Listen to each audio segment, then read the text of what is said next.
வீடு வீடு பக்கத்துல இருக்க ஃபார்ம் எல்லாத்தையும் கொளுத்திட்டானுங்க. நேற்று கூட ஒருத்தன் எனக்கு கத்தி விட்டு வெட்ட வந்தான், எப்படியோ தப்பிச்சிட்டேன். இப்படியே போயிட்டே இருந்துச்சு. அவனுங்க நம்மள சாவடிக்க கூட வாய்ப்பு இருக்கு. யாரா அவனுங்க? ஒருத்தன் பேரு ஆண்டனி.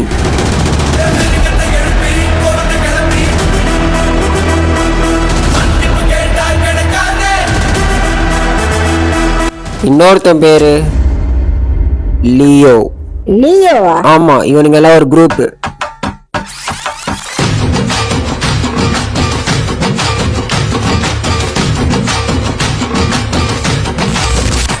இவனுங்க எல்லாருமே அண்டர் கிரவுண்ட்ல தான் வாழ்றானுங்க. அந்த இடத்தோட பேரு தலைவர் பேஸ். சர்வரே அவங்க தான் சார் ராஜ்யம் பண்றானுங்க.